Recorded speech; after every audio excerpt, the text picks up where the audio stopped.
আসন্ন দৌলত খান ৬ নম্বর চর খলিফা ইউনিয়ন পরিষদ নির্বাচনে ৯ নম্বর ওয়ার্ডের সৎ, যোগ্য, অন্যায়ের বিরুদ্ধে প্রতিবাদী, ন্যায়ের বলিষ্ঠ কণ্ঠস্বর, নিঃস্বার্থ সমাজসেবক, দুর্নীতি বিরোধী অঙ্গীকার নিয়ে মেম্বার পদপ্রার্থী মোহাম্মদ জসিমউদ্দিন ব্যাপারী আপনাদের দোয়া ও সমর্থন প্রত্যাশা করছেন। বিএনপি পরিবারে বেড়ে ওঠা মরহুম শাহ আলম ব্যাপারীর সুযোগ্য সন্তান ৯ নম্বর ওয়ার্ড ছাত্রদল সাবেক সিনিয়র সহ সভাপতি, জিয়া উত্তরসূরি ক্লাব যুগ্ম সাধারণ সম্পাদক, উপজেলা যুবদল যুগ্ম আহ্বায়কের দায়িত্ব পালন করতে গিয়ে বারবার হামলা মামলায় জর্জরিত হয়ে জেলে নিক্ষেপিত হয়েছেন।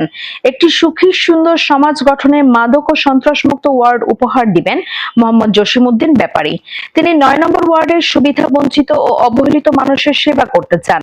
নিজের অবস্থান সুসংহত করতে প্রতিনিয়ত এলাকায় প্রতিটি মোড়ে, চায়ের দোকানে, বিভিন্ন রাস্তাঘাটে ও পাড়া মহল্লায় সাধারণ মানুষের কাছে ছুটে যাচ্ছেন।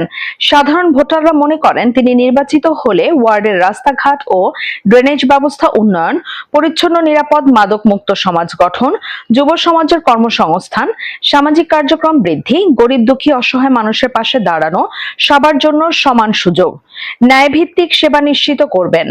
সবাই মিলে আধুনিক সুন্দর ৯ নম্বর ওয়ার্ড গড়ে তুলতে তরুণ ও সমাজ সচেতন প্রার্থী হিসেবে মোহাম্মদ জসিমউদ্দিন ব্যাপারী সকলের প্রত্যাশী।